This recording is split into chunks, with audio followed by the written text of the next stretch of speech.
Fala pessoal, tudo bem? Bem-vindos aí mais a uma aula do professor Rodrigo. E nesta aula de física nós vamos começar por cinemática. Essa é a primeira aula aí de uma sequência de conteúdos de física dentro do campo da mecânica, tá? Então essa primeira parte aqui, cinemática, né, é uma palavra que nos remete a movimento, tá? Então, basicamente, cinemática é a parte da física que estuda o movimento dos corpos, porém, sem se preocupar com o que causa esse movimento.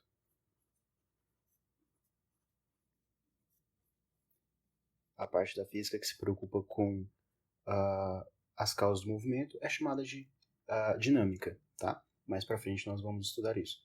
Então, cinemática é o movimento sem se preocupar com suas causas, tá? O nome vem do inglês, né? Kinematics, né? Que vem da palavra kinect, que lembra movimento. O que significa movimento, né? Cinético, cinemática, movimento.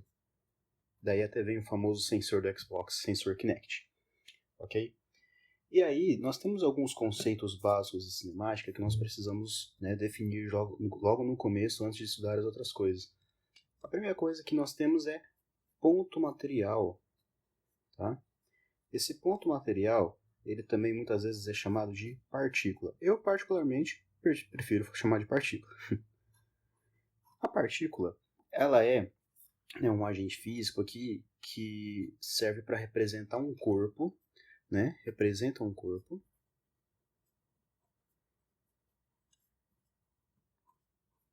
Sem se preocupar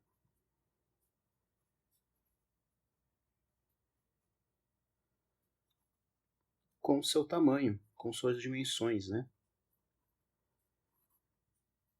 O que significa isso? Vamos supor que você tenha, né, como exemplo aqui,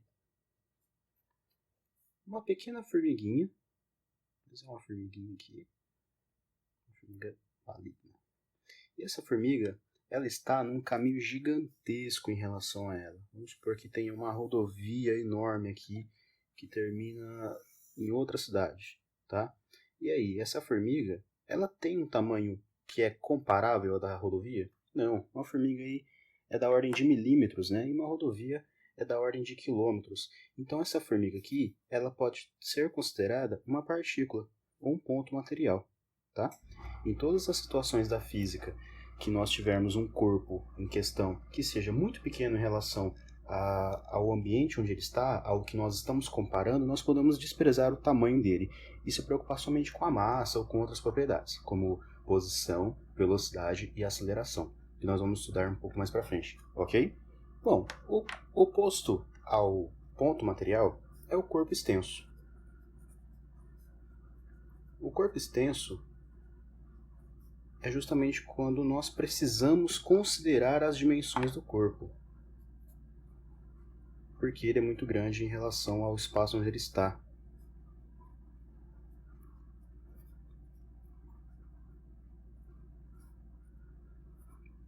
Exemplo disso. Uma coisa bem comum aí no cotidiano de vocês, né? Um elefante dentro de uma sala. Então vamos considerar que nós temos uma sala aqui, tá? A parte de dentro de uma sala. E aí dentro dela nós temos aqui um elefante. E aí? Esse elefante é muito grande comparado com o tamanho da sala, não é?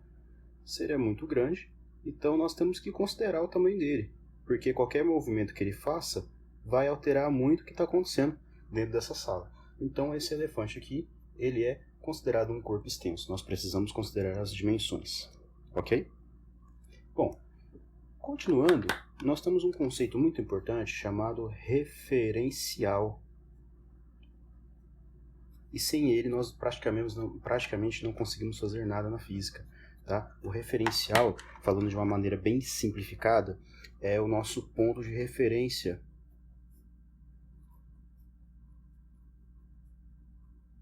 Ou, como eu prefiro dizer, aquilo que justifica o movimento.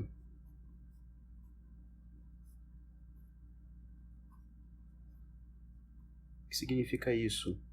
Suponha que você diz que está a 300 metros. Mas como assim estou a 300 metros? Né? Como uma pessoa está a 300 metros? Ela está a 300 metros sempre em relação a um outro lugar. Então, suponha que você diz que está a 300 metros de sua casa. Isso significa que o seu ponto de referência ou o seu referencial é a sua casa. Por isso que eu disse que é aquilo que justifica o movimento. Então, nós agora vamos dizer o que é movimento, né? São os conceitos mais simples de entender. O movimento e o repouso. O que é movimento e o que é repouso? O movimento é quando você tem mudança de posição.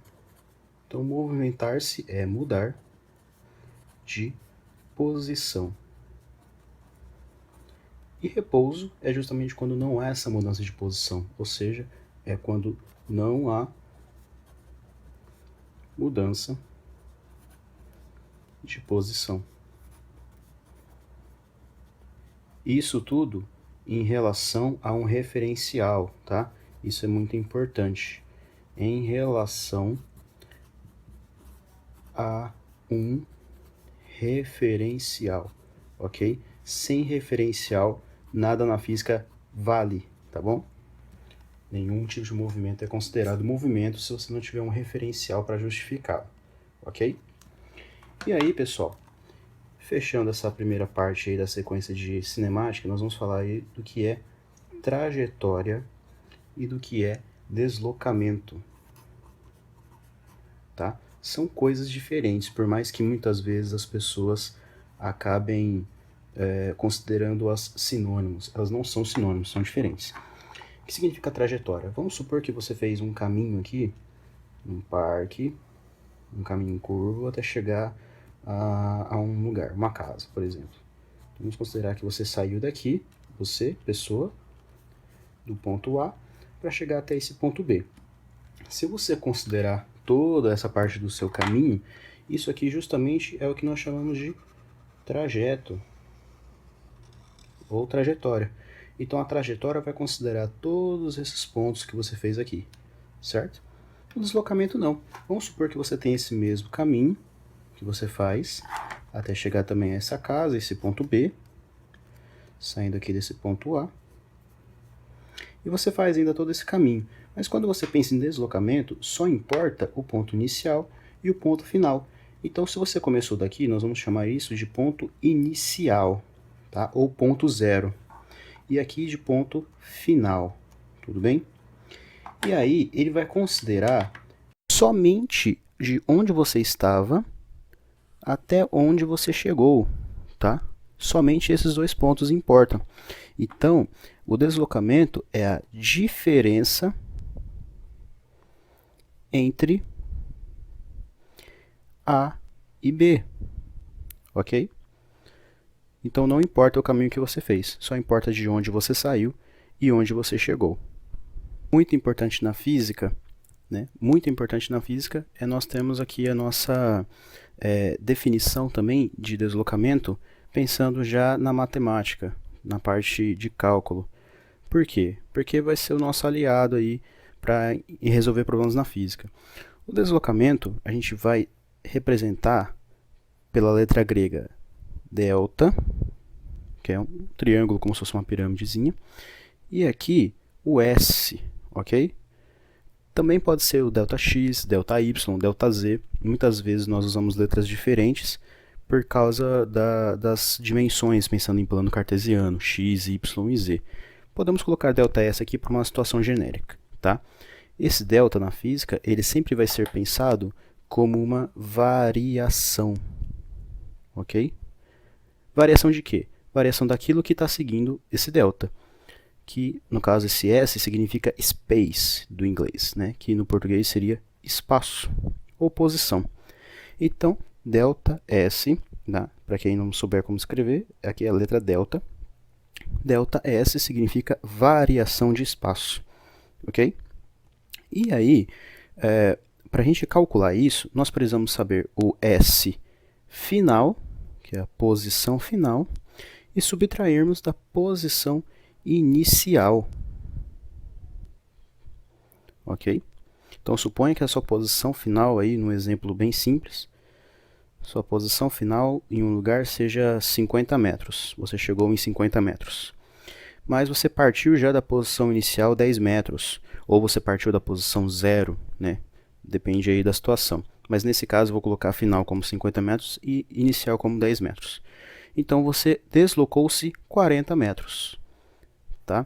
É uma ideia bem simples aí, mas só para vocês terem mesmo a ideia, tá? Mais para frente nós vamos ter vídeos mais complexos um pouco, que falam de situações envolvendo outros conceitos também, que vão utilizar deslocamento, ok, pessoal? Muito obrigado aí, até a próxima.